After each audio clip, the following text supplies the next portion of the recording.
வணக்கம். எல்லாரும் எப்படி இருக்கீங்க? நல்லா இருப்பீங்கன்னு நினைக்கிறேன்.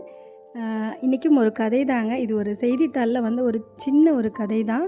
இது நிறைய பெண்களுக்கு பொருந்தும் அப்படின்னு நினைக்கிறேன். அதனால் இந்த கதையை சொல்லணும்னு நினச்சேன். இந்த கதையுடைய தலைப்பே பார்த்திங்கன்னா, படித்ததில் வலித்தது அப்படின்னு போட்டிருந்தாங்க. ஒரு குடும்ப தலைவி, அவளுக்கு 50 வயது நெருங்கிட்டு இருக்கிறா. அவளுடைய வாழ்க்கை பார்த்திங்கன்னா, திருமணமான புதிதிலிருந்தே அவளுடைய கணவர் வேலை விஷயமாக வேறொரு ஊரில் இருக்கிறாரு. அவள் வேறு ஊரில் இருக்கா. அவளுக்கு 2 பசங்க. 2 பசங்களையும் பார்த்துக்கணும். வயதான மாமனார் மாமியார் இருக்காங்க, அவங்களையும் பார்த்துக்கணும். வீட்டுக்கு தேவையான மளிகை சாமானம் வாங்குறது, தண்ணி பில் கட்டுறது, ஈபி பில் கட்டுறது, வீட்டுக்கு விருந்தாளிகள் அவங்கள உபசரித்து அனுப்புறது, இப்படி அத்தனை விஷயங்களுமே அவள் தான் கவனிச்சிட்ருக்கா. அவளுடைய கணவர் எப்போவாவது விருந்தாளி வந்துட்டு போகிற மாதிரி வந்துட்டு போவார். வீட்டுக்கு தேவையான பணத்தை கொடுப்பாரு, அவ்வளோதான்.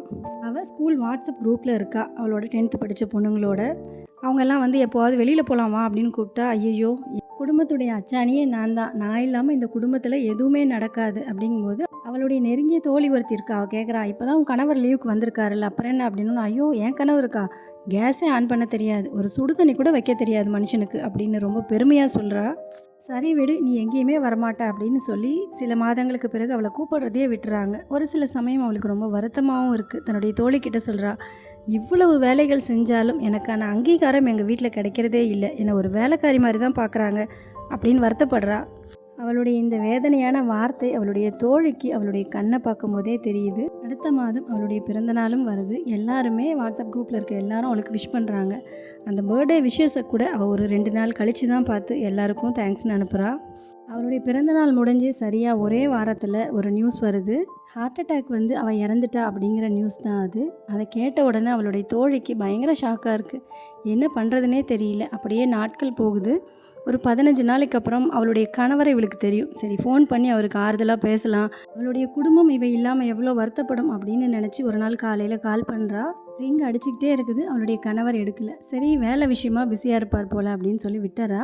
ஒரு 1/2 மணி நேரம் கழித்து அவர் காலை எடுத்து பேசுகிறாரு. சொல்லுமா அப்படிங்கிறாரு. சாரிம்மா, நான் பேட்மிண்டன் விளையாடிட்டு இருந்ததுனால உன் காலை எடுக்க முடியல, அதான் இப்போ பண்ணுறேன் அப்படின்னு சொல்கிறாரு. உடனே இந்த மாதிரி அவளுடைய தோழி இறந்ததை பற்றி கேட்கும் பொழுது, எப்படின்னு அவங்க வாழ்க்கை போகுது அப்படிங்கும்போது, ஒன்றும் பிரச்சனை இல்லைம்மா, நார்மலாக தான் போயிட்டுருக்கு. நான் அந்த வேலையிலேருந்து ட்ரான்ஸ்ஃபர் வாங்கி என்னோடய சொந்த ஊருக்கே வந்துட்டேன். வீட்டு வேலைக்கு சமையலுக்கு அப்படின்னு சொல்லி தனித்தனியாக ஆள் போட்டுட்டேன். அதனால் பசங்களுக்கு ஒன்றும் பிரச்சனை இல்லை. எங்கள் அப்பா அம்மாவை பார்த்துக்க ஒரு நர்ஸை போட்டுட்டேன். காலையிலேருந்து நைட்டு வரைக்கும் ஒரு நர்ஸு, நைட்டிலேருந்து அடுத்த நாள் காலையில் வரைக்கும் ஒரு நர்ஸு. ஆரம்பத்தில் அவள் இல்லாமல் பசங்களுக்கு ரொம்ப கஷ்டமாக இருந்தது. ஆனால் இப்போது எல்லாமே பழகிடுச்சு, எல்லாருமே நார்மல் லைஃப்க்கு வந்துட்டோம் அப்படின்னு சொல்கிறாரு. சரி அப்படின்னு சொல்லிட்டு ஃபோனை வச்சுட்டு இவன் பயங்கரமாக அழறா. இப்போது என் தோழி இருந்த இடத்துக்கு இத்தனை ஆளை போட்டிருக்கீங்க, ஆனால் இதெல்லாம் முன்னாடியே செஞ்சுருந்தா இன்னொரு 20 வருஷம் உயிரோடு இருந்திருப்பாளே. இந்த குடும்பம் தான் உலகமே அப்படின்னு நினச்சிட்டு இருந்தவ அவள். ஆனால் ஒரே மாதத்தில் எல்லாமே மாறி போச்சே அப்படின்னு நினைக்கிறா. இது கதையாக இருந்தாலும் இதுதாங்க நிதர்சனமான உண்மை. இப்போது அவள் போயிட்டா அப்படின்னு சொல்லி அவள் குடும்பமே உட்காந்து வருஷ கணக்கில் அழுதுகிட்டே இருந்தால் அவள் திரும்பி வரப்போகிறாளா? இவங்க எல்லாருடைய வாழ்க்கையுமே ஸ்பாயில் ஆகிடுங்க. அதுக்காக தான் ஆண்டவன் மறதி அப்படிங்கிறத ஒன்று கொடுத்துருக்கான். எப்போவுமே அழுதுகிட்டே இருக்கிறது, டெய்லியும் வாட்ஸ்அப்பில் ஸ்டேட்டஸ் போடுறது, இப்படி இருந்தால் தான் அவங்கள நம்ம ஞாபகம் வச்சுருக்கோம் அப்படிங்கிற அர்த்தம் இல்லைங்க.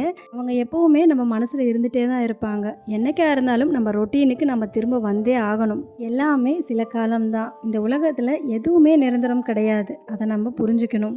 யார் இருந்தாலும் இல்லைனாலும் இந்த உலகம் எப்பவும் போல் சுற்றிகிட்டே தாங்க இருக்கும். அதை நம்ம எல்லாருமே புரிஞ்சிக்க வேண்டிய ஒன்று. ஒரு 40 வயசான லேடிஸை கூப்பிட்டு உங்களுக்கு பிடிச்ச ஒரு 20 விஷயங்களை எழுதுங்க அப்படின்னு சொன்னால் ஒரு 4-5 எழுதுவாங்க. அதுக்கு மேலே எழுத முடியாது.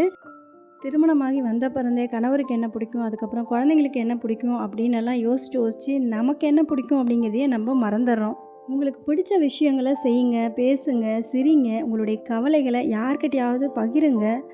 வாழ்க்கை அப்படிங்கிறது வாழ்கிறதுக்கு தாங்க. உங்களுடைய வாழ்க்கையை மற்றவங்க வாழ முடியாது. நமக்கு இருக்கிறது ஒரே ஒரு வாழ்க்கை இல்லையா? மற்றவர்களுடைய இன்பத்திற்காக உங்களுடைய வாழ்க்கையை நீங்கள் தொலைச்சிடாதீங்க. நன்றி, வணக்கம்.